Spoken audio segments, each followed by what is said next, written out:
Stop right there. Before you do anything else, before you scroll, before you skip, before you decide this is just another video, I need you to do one thing.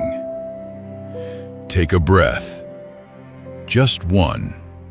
Breathe in slowly. And now listen to me very carefully. You didn't find this video. This video found you.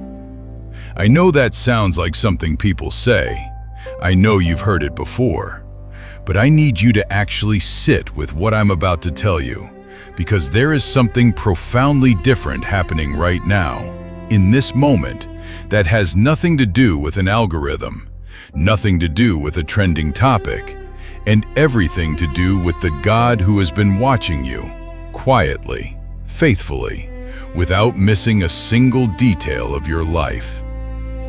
Out of the 8 billion people on this earth, out of the billions of videos, posts, reels, and messages fighting for your attention every single second of every day, out of all of that noise, all of that chaos, all of that distraction, this message reached you. Today, at this exact moment. Do you understand what that means? It means God saw you this morning when you woke up and the weight of everything hit you before you even got out of bed. He saw you when you looked at your phone and felt that familiar dread. He heard you when you said, maybe out loud, maybe just in the silence of your heart, I don't know how much longer I can do this. He heard that, and he said, today, I'll speak to them today. This is not a coincidence. This is a divine appointment, a scheduled meeting between you and the God who made you, and He has been trying to get your attention for a long time. So don't close this. Not yet. Because what you're about to hear in the next 60 minutes is not a sermon. It's not a lecture. It's not someone telling you to pray harder or believe more or do better. What you're about to receive is a message directly from the Father, specifically for you, for this season, for this pain, for this question you've been carrying that you haven't even been able to put into words. Stay with me, because by the time we reach the end of this message together, and I mean together, because you are not alone in this room right now, you are going to feel something shift inside of you. Something that has been locked is going to open. Something that has been heavy is going to begin to lift. And it starts right now. Before we go any further, I want to ask you something. Can you type something for me in the comments? Just type, God, I'm listening. Not for me, not for the numbers, but as an act of surrender. A declaration to heaven that you showed up today, that you didn't close this, that you're willing to receive whatever God has for you in this moment. Type it. Let it be your first act of faith today. God, I'm listening. Now let me tell you what I see. I see someone who has been tired for a very long time. Not the kind of tired that a nap fixes. Not the kind of tired that goes away with a good weekend. I'm talking about bone-deep, soul-exhausted tired. The kind of tired that makes you smile at people while something inside you is quietly crumbling. You know the kind I mean. You get up every morning and you perform. You show up. You handle your responsibilities. You answer the messages. You take care of the people who need you. And somewhere in the middle of all of that, somewhere between being strong for everyone else and pretending you have it together, you lost track of when the last time was that someone asked you how you were doing. really asked. Not the passing, "How are you?" that expects fine in return, but someone who sat down, looked you in the eye, and said, "No, really, how are you? What's going on inside? What are you carrying that you haven't told anyone?" Can I be that voice for you today? Can I sit with you in this, even through a screen, even through this video, and tell you that I see you? Because God sees you. And He sent this message today because you needed to hear that. Here's what I know about you. You've been praying, maybe not as consistently as you used to. Maybe the prayers feel dry and hollow sometimes, like they're hitting the ceiling and bouncing back. But you haven't fully stopped. There's still something in you that keeps reaching toward heaven, even when heaven feels silent. You've been waiting for a breakthrough, for a turnaround, for something to finally shift, for the job, the relationship, the healing, the financial miracle, the restoration of something that was taken from you. You've been waiting, and the waiting has been hard. You've been hurt by people you never thought would hurt you, by people who were supposed to be safe, by family members, by friends, by someone you love deeply, by a church or community that should have caught you when you fell, but instead looked away or made you feel worse. And underneath all of that, underneath the tiredness and the waiting and the hurt, there's a question you've been afraid to say out loud. God, have you forgotten about me? I want to look you in the eye right now, through this screen, across whatever distance separates us, and tell you something with absolute certainty. He has not forgotten you. Not for 1 second. Not on your worst day. Not in your longest night. Not in the middle of your most embarrassing failure. Not when you didn't pray. Not when you were angry at Him. Not when you doubted everything. Not when you acted in ways you're ashamed of. Not once. Not ever. He has been there, behind the scenes, working in ways you cannot see yet, arranging things in your favor that have not revealed themselves yet, protecting you from things you don't even know were coming, preparing you for something so much greater than you have allowed yourself to imagine. And today, He stopped you from scrolling to tell you that Himself. But here's what most people miss. And this is where I need you to really lean in. Because what I'm about to say will change the way you see everything that has happened to you. Most people look at their pain and see punishment. Most people look at their closed doors and see rejection. Most people look at their seasons of waiting and see abandonment. And I understand why.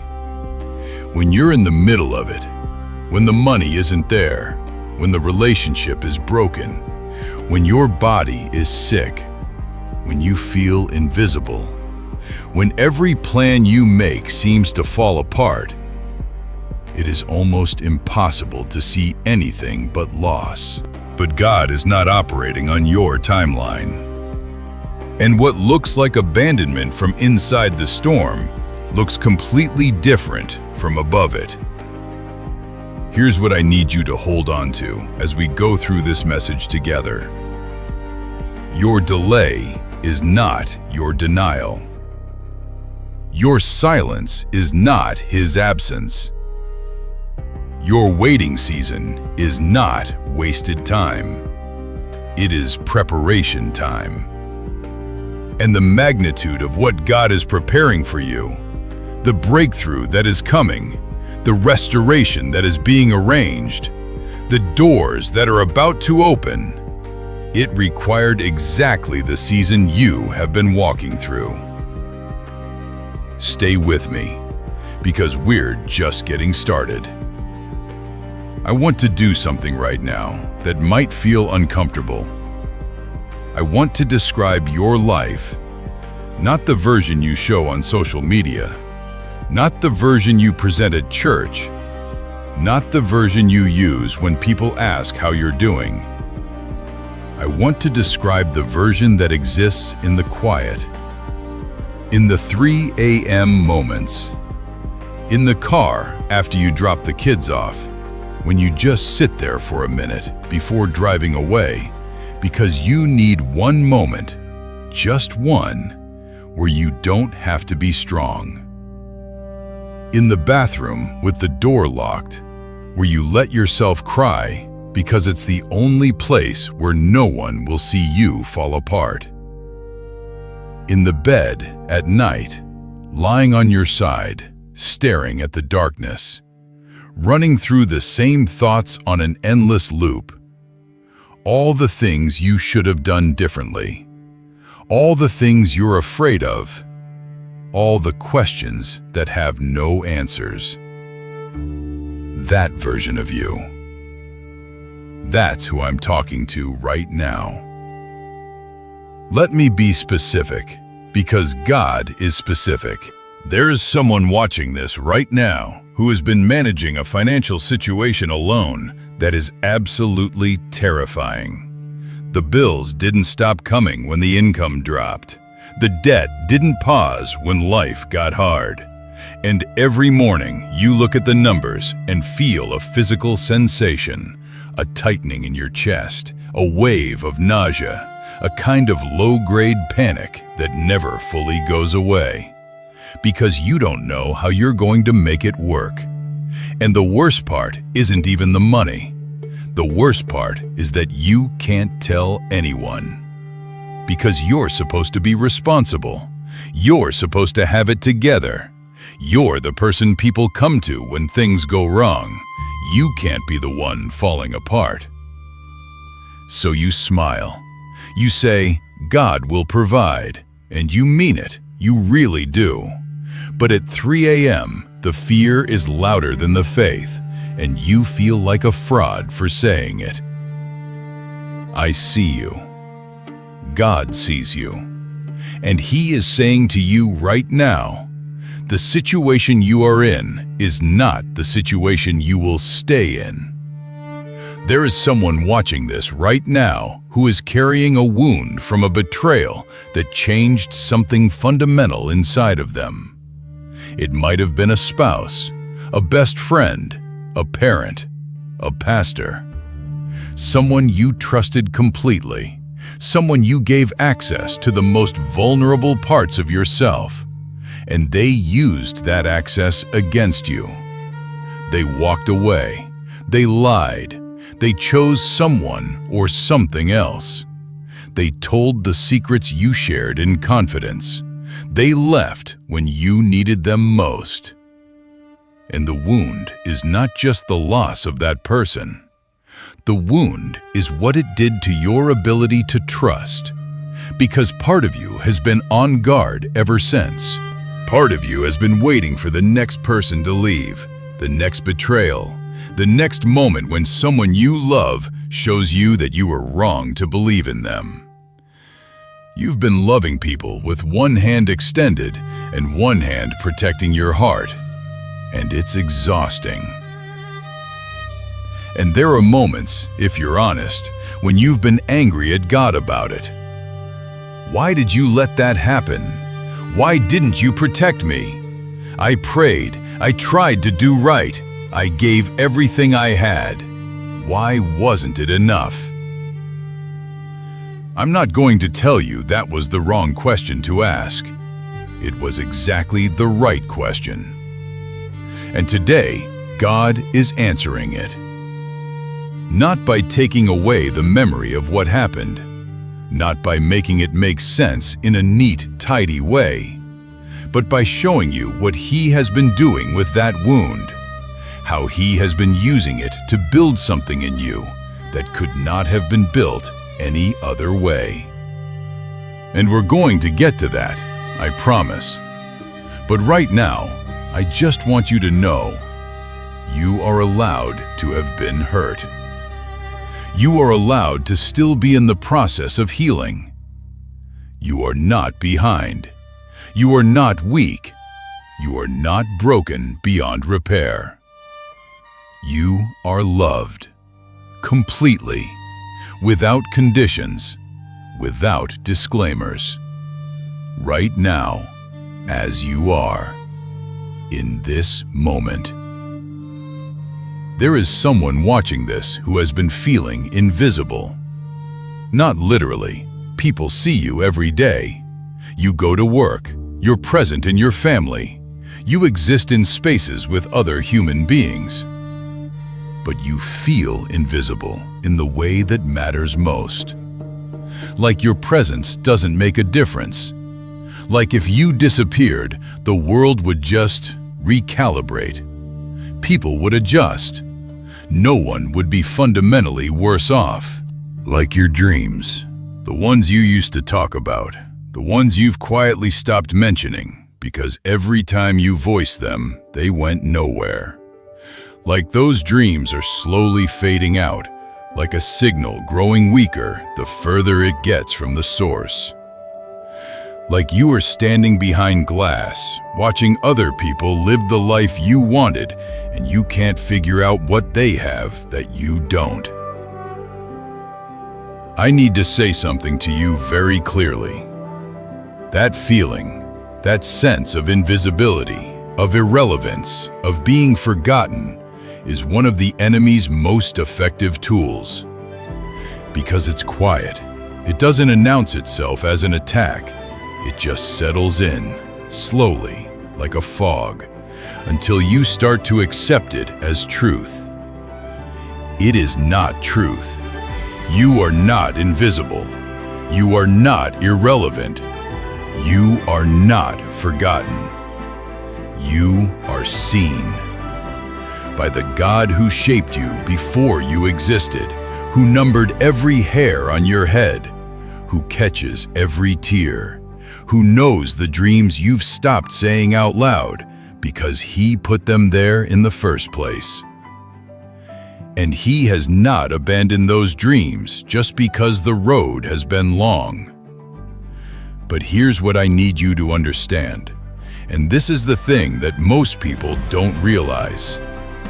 Keep this in your heart. I'm going to show you exactly why your waiting has not been wasted. But first, let me tell you a story. I want to tell you about a man named Joseph. You may know the story, but I want you to hear it differently today. I don't want you to hear it as an ancient text about a historical figure. I want you to hear it as your story, because it is your story, just told ahead of time.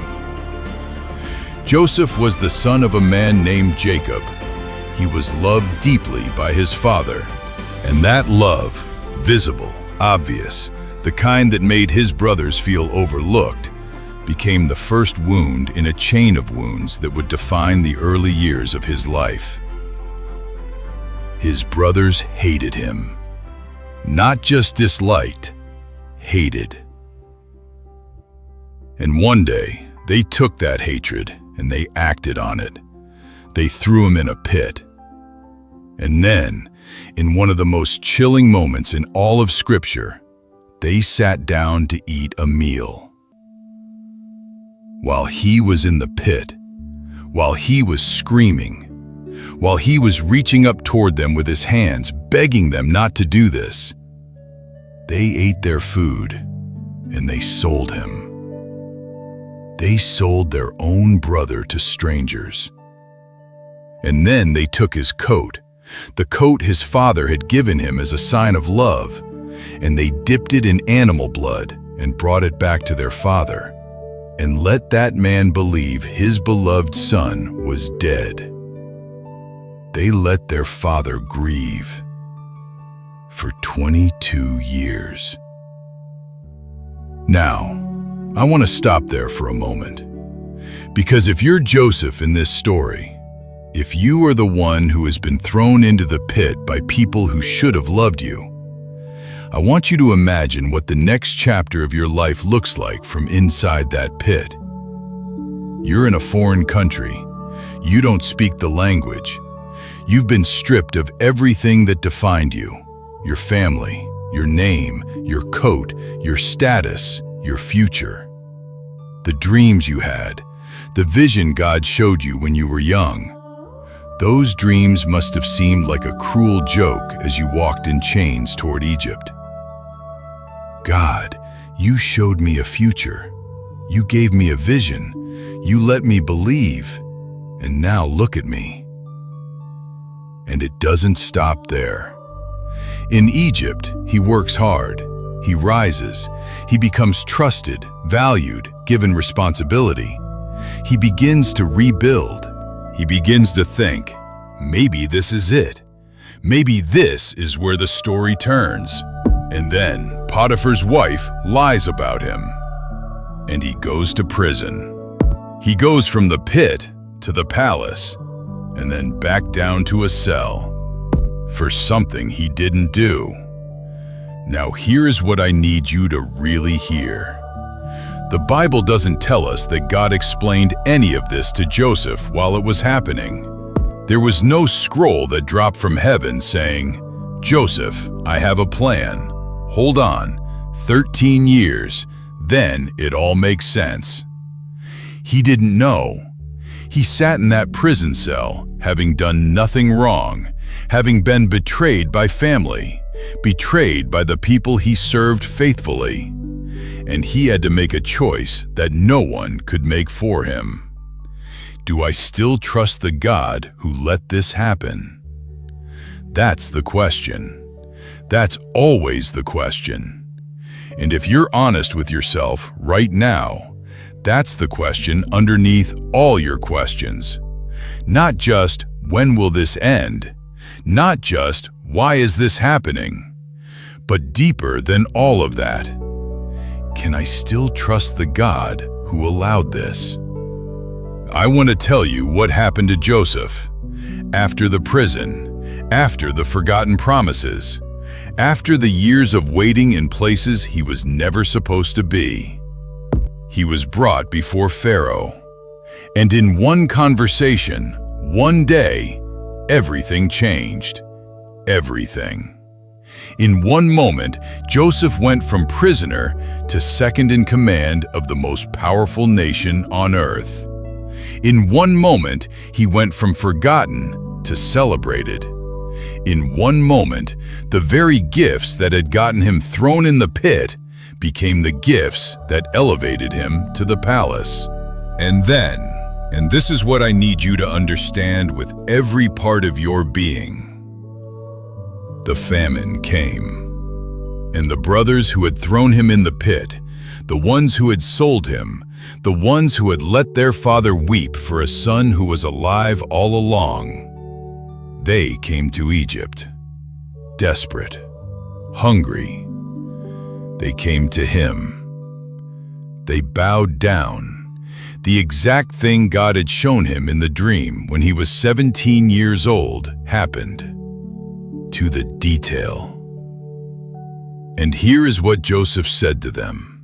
And I need you to hear this as if God is saying it to you right now about the people who have hurt you, about the situations that have broken you, about the years you feel like you wasted. You intended to harm me, but God intended it for good. Can you type something for me right now? Type, "What was meant to destroy me is preparing me." Type it as a declaration. Type it because you're choosing, right now, in this moment, to believe it. Even if it doesn't feel true yet. Even if you're still in the pit. Even if the cell door is still closed. Type it. Because the story of Joseph is your story. And the part you're in right now, it is not the end. It is not even close to the end. Now I want to give you something practical, something to hold on to, something specific, something that, if you've been wondering whether God is still working in your situation, will give you clarity. Because I've learned that one of the greatest tools the enemy uses against people in their waiting season is confusion. The doubt doesn't come all at once. It creeps, slowly, quietly. And after a long enough time with no visible evidence that anything is changing, the mind starts to create its own narrative. Maybe I'm not special enough. Maybe I prayed wrong. Maybe the breakthrough was for other people, not me. Maybe I've been deceived.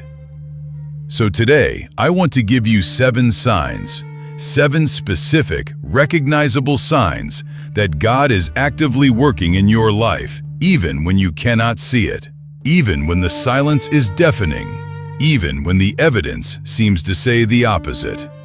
And I need you to stay with me through all 7, because the last one, number 7, is the one that is going to hit different. I've seen it break people open in the best possible way. Stay with me. Sign number 1. You've been separated from people, and you don't fully understand why.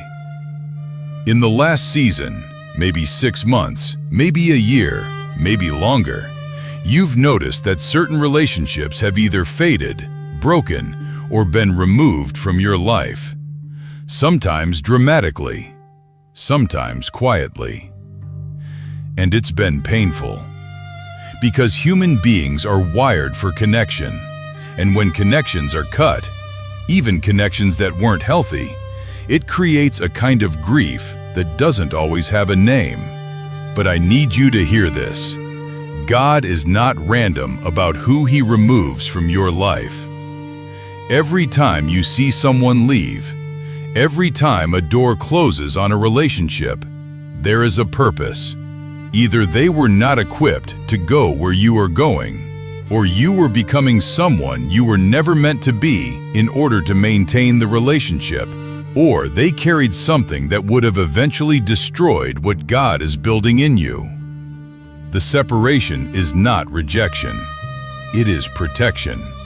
And the loneliness of the current season, as real and as painful as it is also the space God is creating for what is coming. New connections, right-aligned people, a community that actually sees you. But you cannot receive the new while you're still holding on to everything from the old. The separation is the preparation. Sign number 2. You've been feeling the urge to be quiet. Something has been shifting in you. Maybe you can't fully explain it, but there has been a growing sense that you don't want to share everything anymore. That not every thought needs to be spoken. That not every battle needs an audience. You've been getting quieter, less reactive, less compelled to explain yourself to people who aren't ready to understand, less interested in proving anything to anyone. This is not depression. This is not withdrawal. This is God teaching you the power of silence. Because every great move of God in a person's life is preceded by a period of internal stillness, of going inward, of listening more and speaking less. The prophet Elijah, at his lowest moment, was sent to a mountain and told to wait, not to do anything, just to wait. And the voice of God came, not in the earthquake, not in the fire, not in the wind, but in a still, small voice. You cannot hear a still, small voice if you are constantly making noise. The quiet is not emptiness. The quiet is where God speaks. Sign number 3. Your old desires are losing their grip on you.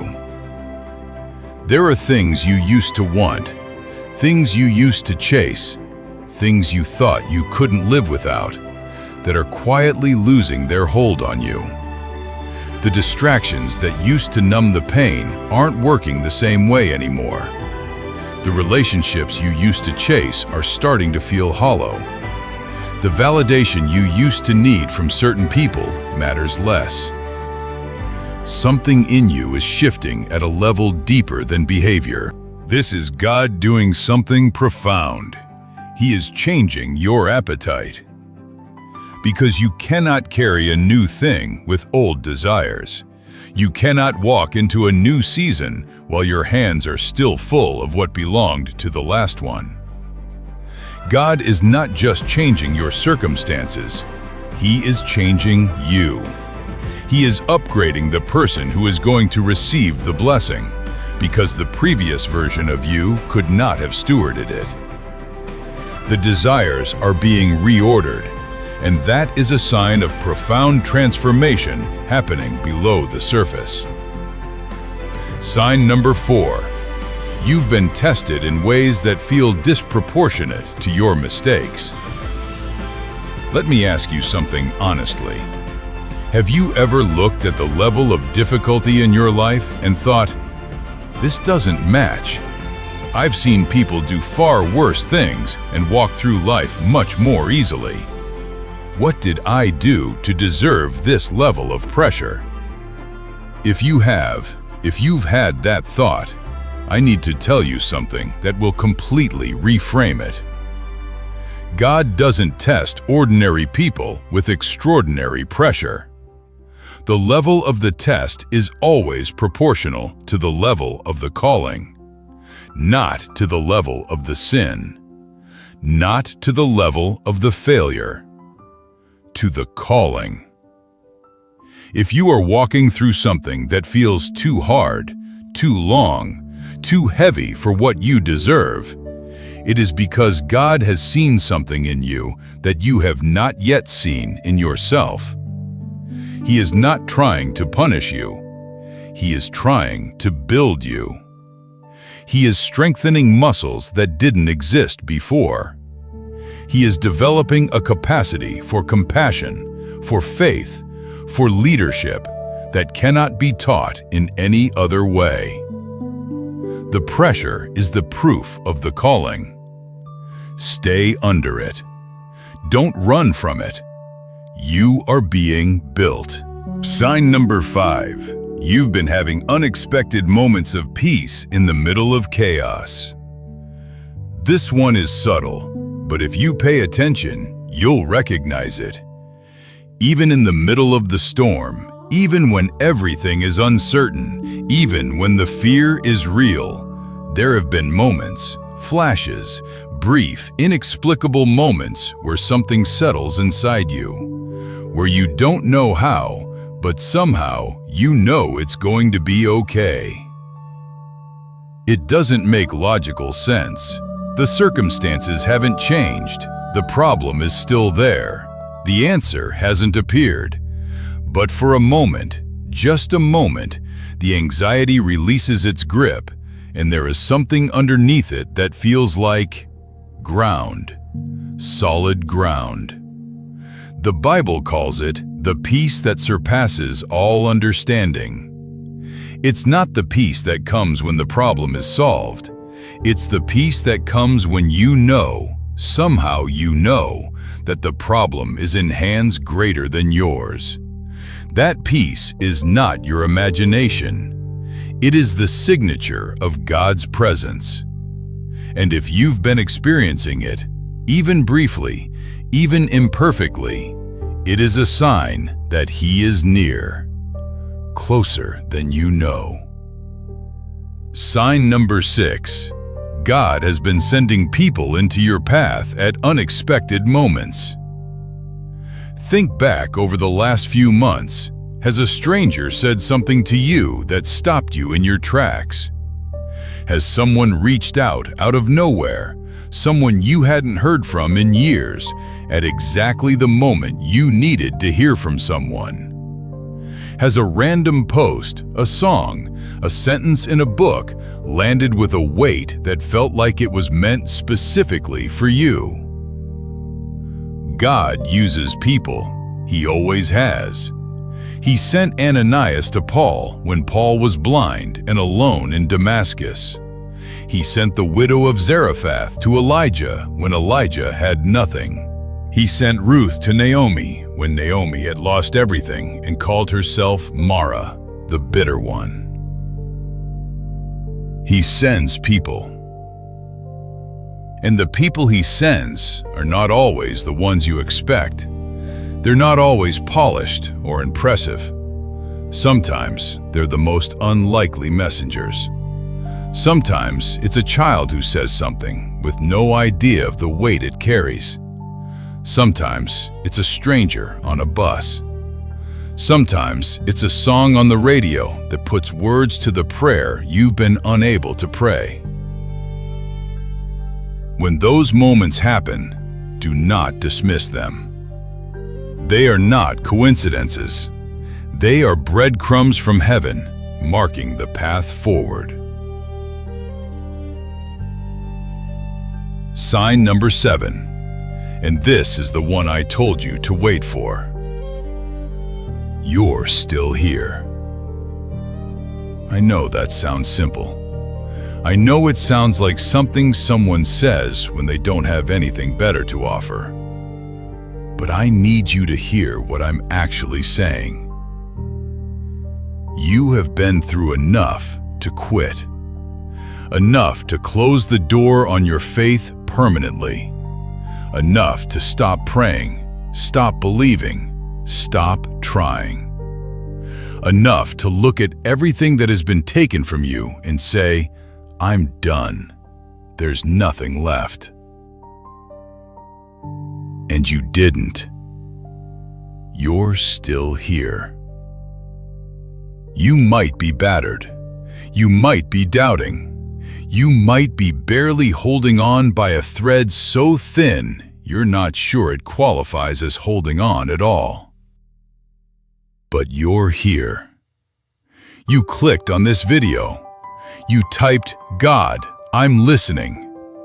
You stayed when part of you wanted to scroll away. And I need you to understand what that means from heaven's perspective.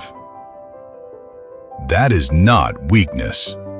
That is not mediocrity. That is not someone who is lost. That is a warrior. That is someone whose faith has been refined, not destroyed, by fire. Someone who has been in the furnace long enough for everything that was temporary to be burned away, leaving only what is eternal. You are still here, and God counts that. He counts every morning you got up when you didn't want to. He counts every prayer you prayed when the words felt empty. He counts every time you chose, despite everything, to believe that He is good. Every single time. And none of it has been wasted. Can you type this for me? I am still standing. Type it. Say it out loud if you can. Let it be the declaration that heaven hears from you today. I am still standing. I need to shift gears for a moment, because I've been talking about what God is doing, and I believe everything I've said with every part of me. But I also need to be honest with you about something. There is a war happening. Not against flesh and blood, not against the people who have hurt you, not against the circumstances pressing in on you, but in the spiritual dimension, in the unseen space where belief is formed and identity is shaped. There is a battle for your mind, and the enemy is specific. He is not creative. He uses the same tactics in different forms on every generation. But he is relentless. And his primary weapon against you, against the specific person watching this video is not your biggest sin. It's not your most dramatic failure. It's not even your worst fear. His primary weapon is this: familiarity with suffering. Let me explain. When you have been in pain long enough, when a season extends beyond what you thought you could bear, when the waiting stretches past every deadline you set for yourself, something begins to happen psychologically and spiritually. You begin to adjust to the pain, not because you've healed, but because the human mind, in order to survive, begins to accept what it cannot change. And slowly, over time, what was supposed to be a temporary season starts to feel like a permanent state. You stop expecting things to change. Not because you've given up, you might still be praying, but somewhere below the prayers, below the declarations, there is a cellular belief that has settled in like furniture. This is just my life. Some people get the breakthrough. I'm not one of them. I've been waiting too long. The window has probably closed. And the enemy uses that familiarity, that resigned acceptance of suffering, to keep you from pressing through to the other side of your promise. Because here is the truth. Most people don't lose their breakthrough because they stop believing in God. They lose it because they stop believing it's possible for them. They keep the theology, but lose the personal application of it. They believe God can heal, just not this specific thing in their specific body. They believe God can restore, just not this specific relationship after this specific amount of damage. They believe God can provide, just not for them at this specific level of debt with this specific history. And that subtle, personal disbelief, wrapped in humility, sometimes even disguised as being realistic, is the wall between you and the thing God has been preparing for you. So let me be very direct with you right now. The enemy has been lying to you. Not with fire and brimstone, that would be too obvious. He's been lying quietly, consistently, in your own voice. You're too broken. You've made too many mistakes. Too much time has passed. You're not the type of person things work out for. Those thoughts are not your voice, even when they sound like it. And today, in this room, we are going to name them. We are going to bring them out of the shadows where they've been operating and expose them to the light. Because the enemy's power over you ends the moment you see him clearly. So I want you to do something. Think about the specific thought that has been loudest in your mind lately. The one that makes you feel most like you should give up or settle or stop hoping. The one that feels most true, most realistic, most reasonable. Got it? That thought is a lie, not a partial truth, not a reasonable perspective. A lie, designed specifically for you, calibrated to your specific fears and your specific history. Because the enemy has been studying you, and he knows exactly which lie has the best chance of keeping you in the pit. But you are not staying in the pit, and we are going to talk about why. There is a moment in every person's journey with God, a specific moment, that everything before it was building toward. It's not always dramatic. It doesn't always look like what you expect. It rarely comes with a flash of lightning or an audible voice from heaven. Sometimes it comes in a quiet room, In a moment of complete exhaustion, when you've run out of strategies and arguments and explanations and plans, when you have tried everything you know how to try and nothing has worked, and you are finally, completely, utterly out of your own resources. And in that moment, in the utter depletion of self-reliance, something opens up. A space that was too crowded before. A space that you were too busy, too afraid, too proud, or too hurt to allow. A space for God to come in, not as a last resort, not as the 911 call you make when everything else has failed, but as the center, the ground, the source. This is the moment of surrender, and it is the most powerful moment in a human life. I want to ask you something very personal right now. Is there something you've been holding on to that God has been asking you to release? Maybe it's a person, maybe it's a plan, maybe it's an outcome you've decided has to happen in a specific way. Maybe it's anger toward someone who hurt you, toward God Himself, toward life. Maybe it's a version of yourself that you've been grieving, a life that went a different direction than you planned, a dream that looks so different now from the way you imagined it that you're not sure you recognize it anymore. Is there something? Because here is what I've learned about God and surrender.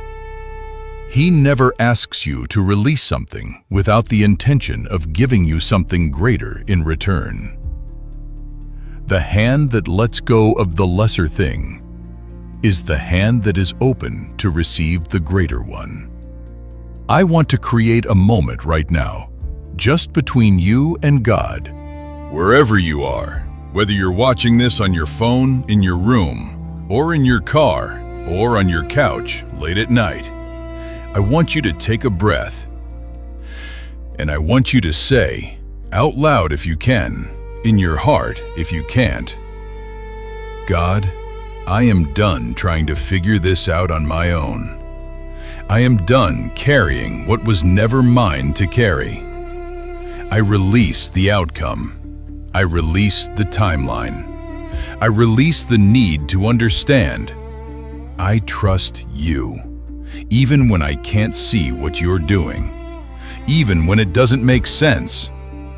I choose to trust you. I surrender. If that resonated with you, if something in your chest moved when you said it or heard it, type this in the comments. I surrender the outcome to God. That is not weakness. That is the most powerful thing a human being can do. Because the moment you stop trying to control what only God can control, He starts moving. Suddenly, rapidly, in ways that will leave you breathless. And that is exactly what we're going to talk about right now. I need you to hear what I'm about to say, not with your mind, with your spirit. Because what I'm about to declare over your life is not wishful thinking. It is not motivational language designed to make you feel better for 20 minutes before reality sets back in. It is a word that I believe God has authorized specifically for this moment, specifically for you. And I am going to speak it with everything I have. Your waiting season is ending. I don't know what that looks like in your specific situation. I don't know the name of the person, the number of the bill, the diagnosis, the door, the conversation, the moment. But I know this: God finishes what He starts.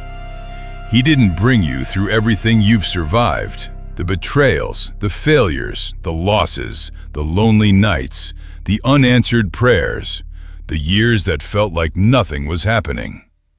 He didn't bring you through all of that to leave you here. He is not the God of almost. He is the God of suddenly. There is someone watching this right now, I believe with everything in me, who is on the absolute edge of a breakthrough they cannot yet see. The breakthrough is so close. The door is right there. The provision is being arranged right now. The right person, the right call, the right moment. It is coming with an urgency that matches the length of the wait. Because God does not just restore, He restores with interest. He doesn't just give back what was taken, He gives back more than what was taken. That is His pattern. That is His nature. That is who He is. What the enemy meant to use to finish you is about to become the very story that God uses to heal someone else. The wound that was supposed to be your end is becoming your message. The pit that was supposed to be your grave is becoming the platform from which you speak. Now let me give you something specific to hold on to as you leave this moment. Chapter 1. Your finances. The lack you've been experiencing is not a reflection of God's will for your life. Lack is a temporary condition. Provision is your inheritance. The God who fed 5,000 people with a child's lunch is the same God who sees your bank account today. He is not scrambling. He is not surprised. He has not forgotten. And the turnaround in your finances is coming, not because you earned it, but because you are His child, and He is a Father who provides. Chapter 2. Your health. The body you are in is not abandoned by heaven. Every cell, every nerve, every organ is known to the God who created it. Healing is real. Restoration is real. And if you have been battling something in your body that the doctors cannot explain or cannot fix, bring it to the one who made you. Your healing is not too complicated for heaven. Chapter 3. Your relationships. The connections that were broken, the ones that shattered in ways that left you wondering if you'd ever trust again. They are not the final word on what love can look like in your life. God restores. He reconciles. He heals. And He also does something that not everyone talks about. He replaces. He brings in new people, right-aligned people, covenant relationships that are built to last. What was lost is not all that you get. Chapter 4. Your purpose.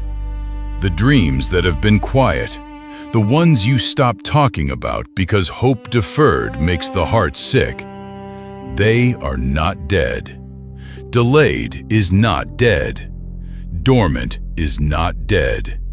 The seed is still in the ground, and when God waters it, you will not just see growth, you will see acceleration, years being redeemed, time being restored, the suddenness of God moving to make up for the slowness of the waiting. Now, as we close, I want to pray with you, not over you, with you, because you are not a passive recipient of God's grace. You are a participant. You are a child of the King, standing before the throne, making your request known. So say this with me, wherever you are, however you're feeling. Say it as a declaration of faith. Father, I receive what you have for me today. I receive the healing. I receive the provision. I receive the restoration. I receive the breakthrough that has been delayed but has not been denied. I choose to trust you with the parts of my life that I cannot control. I lay down my fear, my striving, my need to understand everything before I believe. I stand on your word. I stand on your promises. I stand on the truth that you are for me, not against me. And I declare today, this is not the end of my story. This is the turning point. This is the moment everything begins to shift. In your name, amen. Now, 3 things before you close this video. 1. Type Amen in the comments. Let it be your agreement with every promise that was spoken over your life today. Let it be a marker in heaven that you received this word. 2. Share this video with one person who is in the middle of a storm right now. Not because you have to, but because you know what it feels like to be drowning quietly. And you know that if someone had sent you this message at the right moment, it would have changed something. Be that person for someone else. Share this. It might be the lifeline someone is waiting for. 3. Subscribe, not to this channel, but to this journey, to the commitment of choosing faith over fear every single day, even when the evidence is hard to read, even when the silence is loud, even when the waiting feels impossible. Subscribe as an act of saying, I am choosing to keep going. I want to leave you with this. Joseph was in the pit for 2 days before his brothers sold him. He was a slave in Egypt for years before Potiphar's wife lied about him. He was in prison, forgotten, unjustly, for 2 more years after that. And then, suddenly, in a single day, everything changed. All of it, all at once. In a moment he could not have scripted or predicted or earned his way into. The waiting was not wasted. Every day in the pit was building his character. Every day in Potiphar's house was building his competence. Every day in prison was building his patience and his faithfulness. And when the moment came, when the door finally opened, he walked through it as someone who was ready. You are being made ready, not punished, not forgotten, not overlooked. Ready. And your Joseph moment is coming, maybe sooner than you think. God bless you. I'll see you in the next message.